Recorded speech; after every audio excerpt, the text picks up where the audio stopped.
jamais tout seul, non, jamais tout seul. Jésus, mon sauveur de grâce, jamais ne me laisse seul.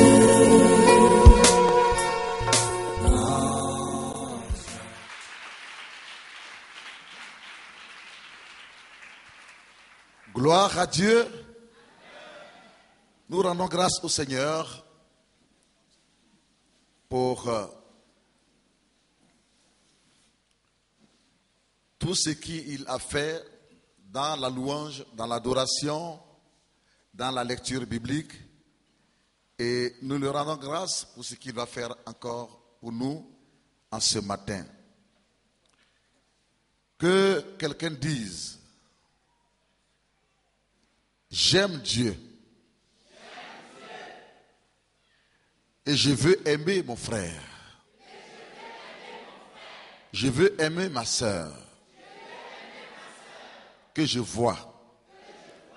Car il est écrit que si je dis que j'aime Dieu, que je ne vois pas, alors que je n'aime pas mon prochain que je vois, cet amour n'a pas de sens. Il ne relève pas de la Bible. Il ne relève pas de la sagesse. La sagesse de Dieu voudrait que nous soyons remplis d'amour pour Dieu et d'amour pour nos prochains. Et d'amour pour nos prochains. C'est en cela que nous serons qualifiés. Et Dieu nous appellera ses enfants. Ses enfants.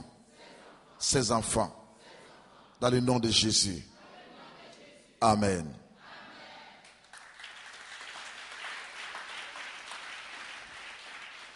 1 Corinthiens, chapitre 13, versets 1 à 8.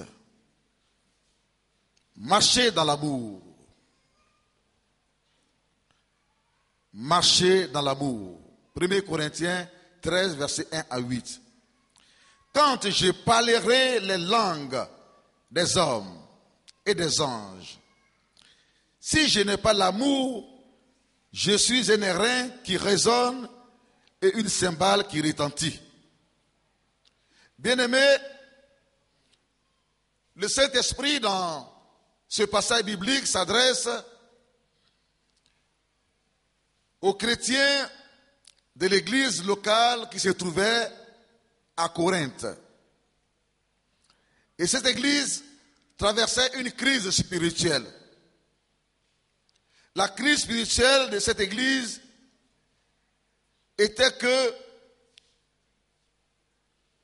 il leur manquait le fruit de l'esprit que l'on appelle l'amour. Et pourtant, lorsque vous prenez l'épître de Paul aux Corinthiens à partir de la première lettre, vous vous rendez du coup compte que c'était une église prophétique. C'était une église qui exerçait les dons spirituels. Le seul problème, c'est que, et parce qu'il n'y avait pas d'amour dans l'église, alors ils exerçaient les dons spirituels, les dons de puissance, les dons du Saint-Esprit dans le désordre. Il y avait du désordre, beaucoup de désordre dans cette église locale. Chacun n'était pas à sa place. Chacun, par jalousie, voulait à tout prix être à la place de son prochain. Chacun, par haine, n'acceptait pas l'autorité de son prochain. La preuve, c'est que dans cette église, lorsque Apollos venait et qu'il prêchait, après la prédication, tout le monde s'attachait à Apollos. Quand Pierre venait et qu'il prêchait, après la prédication, tout le monde s'attachait à Pierre. Et quand Paul venait, après sa prédication, tout le monde s'attachait à Paul. Donc, quand je dis tout le monde, les uns et les autres. Ceci étant, chaque fois qu'il y avait un nouveau prédicateur ou bien un invité dans l'église, certainement dans cette église, l'invité s'est retrouvé avec un groupe de personnes. Si bien que le jour que c'était Pierre qui prêchait, alors les autres ne venaient pas à l'église, ceux qui étaient attachés à Pierre. Quand c'était le tour de Paul pour prêcher, les autres ne venaient pas à l'église. L'apôtre Paul leur dit, mais ce que j'entendais pas bon. Pourquoi une telle division? Pourquoi une telle haine les uns à l'égard de l'autre, les uns à l'égard des autres? Mais Apollos, il a prêché, il a semé. Moi, Paul, je viens prêcher, je ne viens qu'arroser ce qu'Apollos a fait. Sinon, moi, Paul, j'ai semé. Puis c'était lui. Quelque part là, c'est celui que le Saint-Esprit a utilisé pour fonder cette église. Donc, il a semé. Et après, Apollos vient, il prêche. Qu'est-ce qu'il fait? Il ne fait qu'arroser. Mais c'est lui qui vient et qui fait pousser, qui fait germer ce qui a été semé, le grain qui a été semé. C'est Jésus. Donc, mettez-vous au-delà des hommes. N'ayez pas un esprit de division. Aimez vos pasteurs, mais attention, ne les prenez pas pour Dieu. Car un seul est mort pour l'Église, c'est Jésus. Et c'est lui qui vous a ramené donc à la vie. Nous comprenons donc que l'église de Corinthe était une église de feu, une église de combat. Mais ils combattaient les uns contre les autres. Et ils oubliaient celui qui est leur cible. C'est-à-dire, ils oubliaient l'ennemi commun qui est le diable. Il y avait tellement de désordre dans cette église que là, l'apôtre Paul leur dit, dans 1 Corinthiens chapitre 13,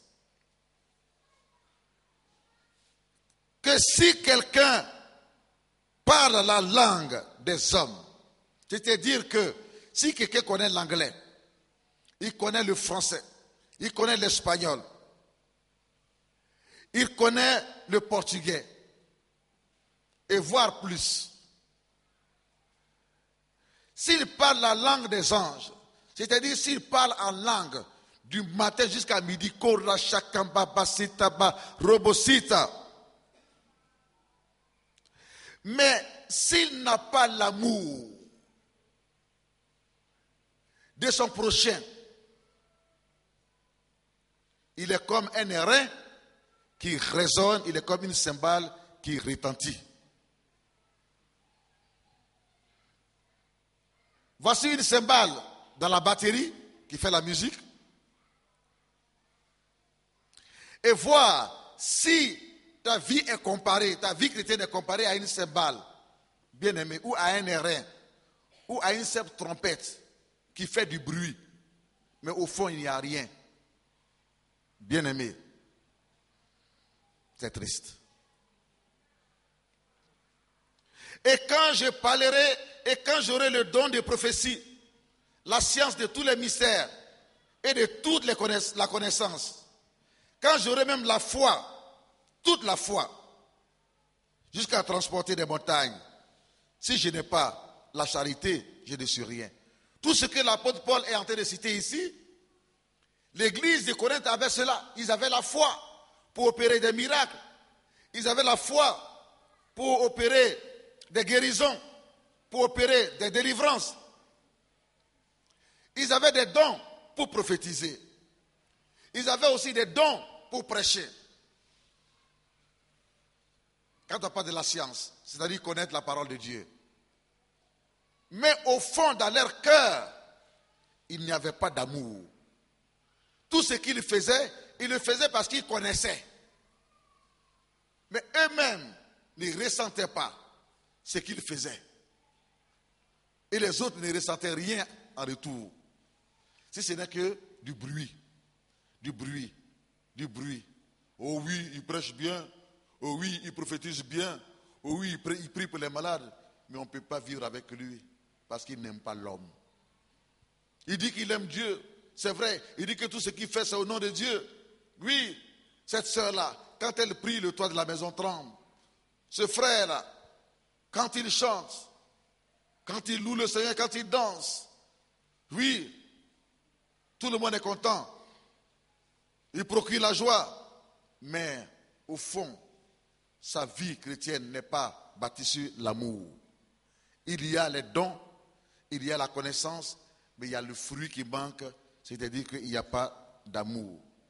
Et quand je distribuerai tous mes biens pour la nourriture des pauvres, quand je livrerai même mon corps pour être brûlé, et si je n'ai pas l'amour, cela ne sert à rien. L'apôtre Paul va plus loin pour dire, Église de Corinthe, quand bien même vous allez donner des habits, vous allez donner des chaises, des fauteuils à celui qui n'en a pas. Mais si ce n'est pas l'amour qui vous pousse à le faire, si ce n'est pas l'amour qui vous pousse à chanter, l'amour qui vous pousse à danser, qui vous pousse, n'est-ce pas, à prêcher, si ce n'est pas l'amour qui vous pousse à enseigner, si ce n'est pas l'amour qui vous pousse à prophétiser, si ce n'est pas l'amour qui vous pousse à prier pour les malades, si ce n'est pas l'amour qui vous pousse à distribuer la nourriture et les habits à ceux qui n'en ont pas, si ce n'est pas l'amour qui vous pousse à le faire, tout ce que vous faites, ce n'est rien. Ce n'est rien du tout. Bien-aimés, il est important de savoir que nous voyons dans nos églises souvent beaucoup de gens qui perdent le temps devant leur miroir, changeant d'habit de gauche et à droite, tout simplement parce qu'ils ne s'habillent pas pour Dieu, mais ils s'habillent tout simplement pour concurrencer une autre personne dans l'église. C'est un esprit de division. C'est un esprit de jalousie. C'est un esprit de haine. En faisant cela, l'amour n'est pas dans ton cœur. Tu ne dois pas passer tout le temps devant le miroir, tout simplement parce que tu veux concurrencer quelqu'un dans l'église. Tu ne dois pas t'habiller, tout simplement parce que tu veux concurrencer quelqu'un dans l'église.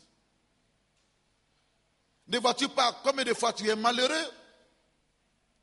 Tu vis pas ta vie pas par rapport à Dieu, pas par rapport à ce que Dieu pense de toi, mais par rapport à ce que les hommes vont dire de toi. Dans le groupe où tu es, tu veux toujours qu'on te dise que tu t'habilles bien, que tu es bien habillé, bien aimé. Pendant que dans la réalité, ton cœur n'aime pas. Parce que si ton cœur aime ton prochain, c'est vrai que tu ne t'habilleras pas en 10 minutes, mais au moins en 30 minutes, tu auras fini, n'est-ce pas, de t'habiller parce que tu le fais pour la gloire de Dieu. Il y a un mal dans l'église. Lorsque certains pasteurs autorisent qu'il y ait groupe ethnique Gouro, groupe ethnique Dida, groupe ethnique Aché, groupe ethnique Abouré, Agni, et puis à la fin du culte, les différents groupes entre eux, les différents groupes ethniques font des réunions, apprennent leur chant, font les cotisations.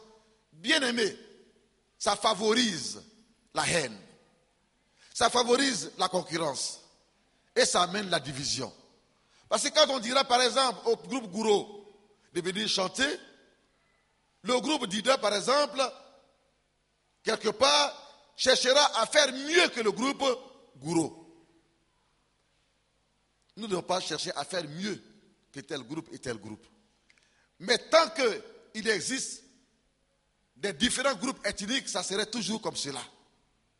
Parce que chaque groupe cherchera à faire mieux que l'autre. C'est pour cela que dans notre église, il n'y a pas de groupe ethnique roubaix, il n'y a pas de groupe ethnique sénoufo, il n'y en a pas de grâce. Parce que nous ne voulons pas favoriser la division.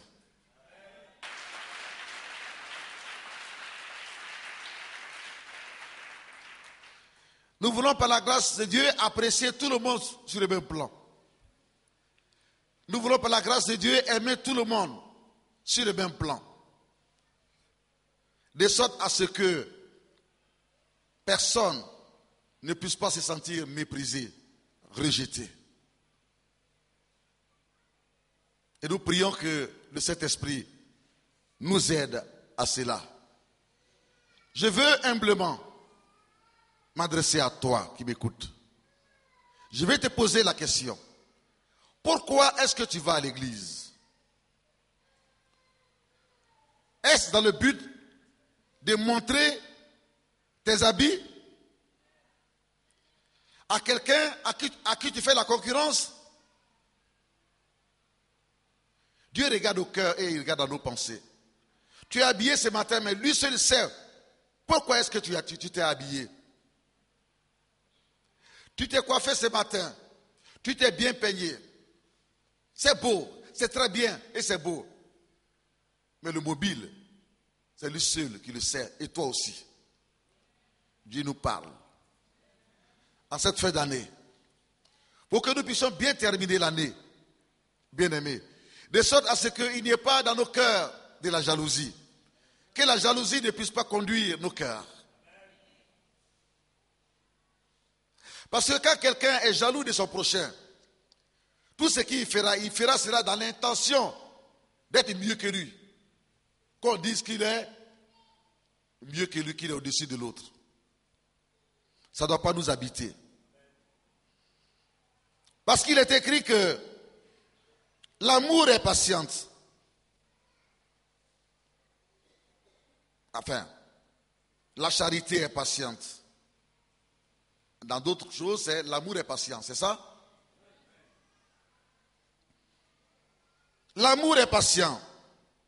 Dans ma Bible, c'est la charité, mais je vais prendre ça par amour. Pour qu'on puisse tous bien comprendre. L'amour est patient. Celui qui aime, il sait être patient vis-à-vis de son prochain, jusqu'à ce que la personne devienne bien. On ne chasse pas, on ne détruit pas à la première erreur.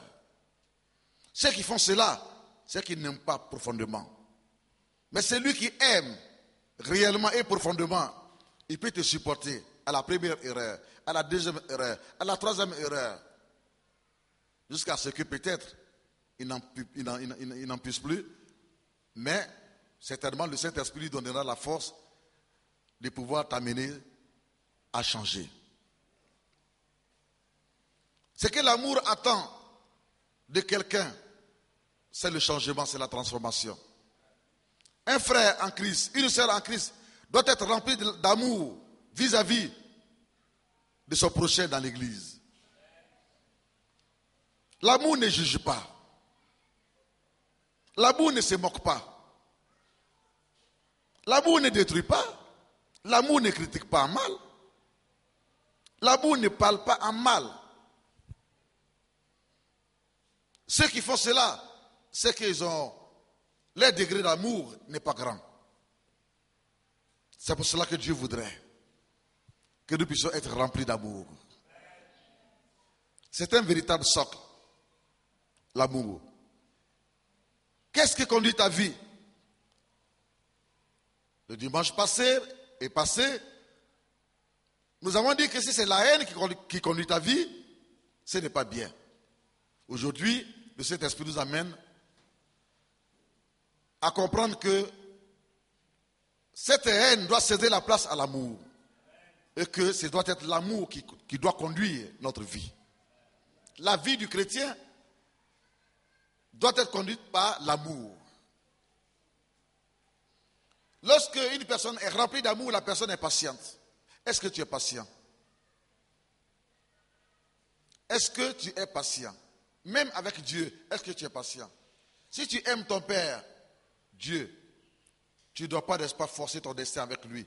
Seigneur, tu m'as promis, pourquoi ça ne vient pas? Pourquoi? Alors je me fâche, je ne viens plus à l'église. Je ne vais plus à l'église. Fils, fille, dans le Seigneur Jésus, en agissant ainsi, c'est une mauvaise réaction. Tu ne marches pas dans l'amour. Car quand on aime son Père, on est tolérant vis-à-vis de lui. Et qu'est-ce qui nous amène à cela? C'est l'amour. Dieu est capable de tout, il est capable de tout et de tout faire. Mais des fois, il tarde dans sa manière de faire. Tout simplement, peut-être parce que pour toi, il veut que tu arrives à une certaine transformation, il veut que tu arrives à une certaine maturité, il veut te voir évoluer dans la vie spirituelle avant que, par exemple, la bénédiction ne vienne. Et quand elle vient, elle est la meilleure. Elle est la meilleure.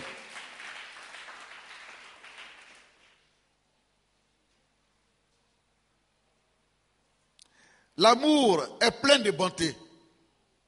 Celui qui aime, il est bon. Il est bon. Alors que nous voyons aujourd'hui, même les mendiants, les handicapés qui sont dans les rues, vous êtes dans un taxi, vous êtes dans votre propre voiture. Vous, au moins, vous avez une voiture. Lui, il est handicapé, il a un bras coupé, par exemple, ou bien il a une main coupée, ou il est aveugle. Il vous demande. Il ne dit pas 1000 francs. Il ne dit pas 10 francs, il ne dit pas 100 francs, mais il vous demande seulement. Mais qu'est-ce que tu fais? Tu ne le regardes pas. Et tu dis que tu es chrétien. Mais si on ne t'avait pas regardé et qu'on ne t'avait pas donné, est-ce que tu aurais ce que tu as aujourd'hui? C'est parce que Dieu t'a regardé. Alors exprime le caractère de Dieu. Sois bon comme Dieu, il est bon. On dit Amen. Sois bon comme Dieu, il est bon. Parce que celui qui donne aux pauvres, il prête à l'Éternel. Celui qui donne à celui qui souffre, il prête à l'Éternel. Et Dieu te le rendra au centuple. Mais nous sommes beaucoup, lorsque ces hommes-là, qui sont des cas sociaux, viennent vers nous, pendant que nous sommes dans tout notre confort, dans notre voiture, dans notre villa, nous ne les regardons pas, au contraire nous les chassons. Attention et attention. Souvenez-vous de ce que Jésus a dit en parlant du riche et en parlant de Lazare le pauvre. Lazare dormait à la porte du riche. Le riche entrait, il sortait, il ne le regardait pas. Il ne lui donnait pas à manger. C'est que la servante jetait dans la poubelle. C'est ce que Lazare mangeait. Mais pourtant, les regards de Dieu étaient sur Lazare.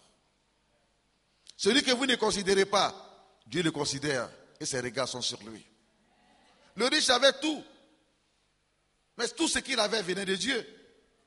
Il avait tout, le matériel, l'argent. Sauf que qu'est-ce qu'il n'avait pas? Il n'avait pas l'amour.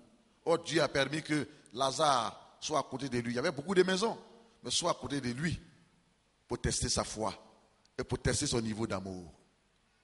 Dieu permet qu'un aveugle te rencontre. C'est Dieu qui le permet. Il ne te demande pas grand-chose. Il dit, donne-moi quelque chose pour que je puisse manger au moins dans cette journée. Mais pour lui donner même les 100 francs, tu l'injuries d'abord. Frère, sœur, la vie chrétienne, elle nous amène à l'église dans le but de faire un stage, dans le but de faire un entraînement. Si tu n'étais pas bon à l'église, tu dois devenir bon. Et partir avec cela dehors. Être patient vis-à-vis des autres. Être bon. Patient veut dire que si on t'a fait quelque chose, tu ne réagis pas sur le champ. Même si on t'a insulté, tu n'insultes pas sur le champ. Tu es différent. Dis Amen. Tu n'es pas comme celui-là qui t'a injuré. Tu es un chrétien, tu as les empreintes de Jésus en toi. Mais qu'est-ce qui peut nous aider à manifester ce caractère de Dieu? C'est lorsque nous sommes remplis réellement d'amour. Nous prions, nous prions, nous prions. Mais combien de fois as-tu prié pour que Dieu te donne l'amour et qu'il te remplisse d'amour? Si tu es rempli d'amour, tu seras un bon mari au foyer. Tu seras un bon patron au travail. Tu seras une bonne femme au foyer. Parce que l'amour, il est patient. L'amour, il est rempli de bonté. Le riche, il n'a pas du tout regardé Lazare. Et quand bien même Lazare allait pour manger dans la poubelle, lui, il lâchait ses chiens et ses chiens venaient grouper la nourriture de la poubelle avec lui. Il avait des plaies partout. Il aurait pu le prendre, l'envoyer à l'hôpital et le soigner. Il ne l'a pas fait. Il aurait pu, il a les moyens. Il avait des voitures, il avait tout. Il ne l'a pas fait. Qu'est-ce qui manquait en cet homme? C'est l'amour. L'amour. Que chacun sonde son cœur. Et que chacun sonde encore son cœur. Nous ne faisons pas les choses pour nous faire voir. Mais nous le faisons parce que nous aimons Dieu. Nous le faisons parce que nous aimons nos prochains. Quand moi je prie pour les malades, quand bien même je suis fatigué que je le fais, et que je le fais, je fais faire un mariage à Abangourou, je reviens après avoir fait le mariage, le temps que je vais prendre pour me reposer, je vais, n'est-ce pas, à une dédicace. Parce que les gens veulent que, ils ont acheté mon livre, ils veulent que je dédicace. Par amour pour eux, je le fais. Je reviens. Je reçois les gens à la baie d'amour, dans mon bureau de la baie d'amour, aux 2 plateaux. C'était quand déjà? Le vendredi matin. Alors que le vendredi soir, je dois enseigner à l'université de théologie charismatique. J'ai fini là-bas, je vais enseigner à l'université de théologie charismatique. Pourquoi tout ceci? Pour moi, je le fais parce que j'aime Dieu et parce que j'aime les personnes qui sont en face de moi. Bien-aimé, car si je n'aime pas les personnes qui sont en face de moi, ce n'est pas possible. Je ne trouverai pas la force pour le faire. L'amour pour ton prochain te donne la force de servir. L'amour fait que tu t'oublies toi-même, tu oublies tes besoins. L'amour fait que tu penses aux autres, tu penses à la place des autres, tu penses à la place de celui qui n'en a pas. Avant qu'il ne se rende compte, avant qu'il ne vienne te demander, tu l'as déjà surpris. Tu dis que j'ai reçu dans mon cœur que je dois te donner cela. Tu ne dois pas attendre qu'on te demande. Mais tu dois anticiper. Quand tu aimes, Dieu te donne des idées pour servir. Quand tu aimes, Dieu te donne des idées pour aider. Bien-aimé, aimez Dieu, aimez votre prochain, aimez votre église. Jésus-Christ est ma sagesse,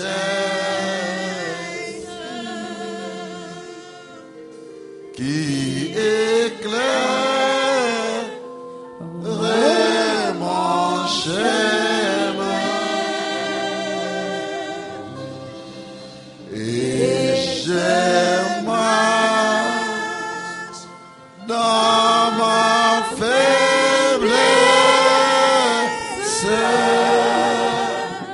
conduit par sa sûreté. Tous ensemble. Il éclaire mon chemin. Tous ensemble.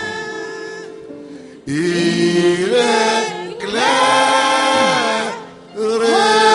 mon chemin. Et je marche dans ma faiblesse conduit par sa sûreté.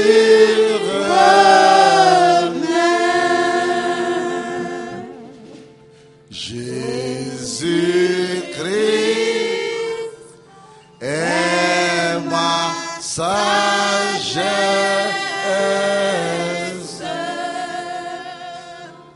qui éclaire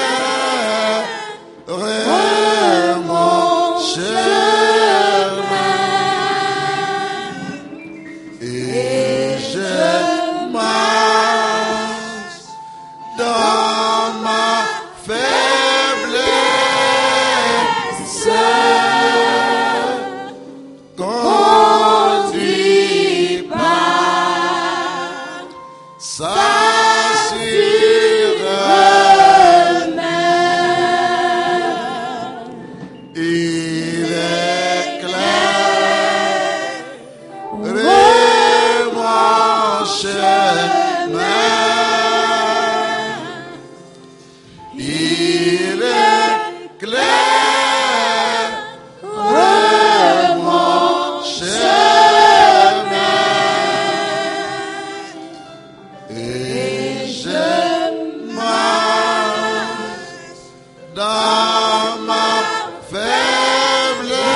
Non, jamais tout seul. Non, jamais tout seul. Jésus, mon sauveur, me garde.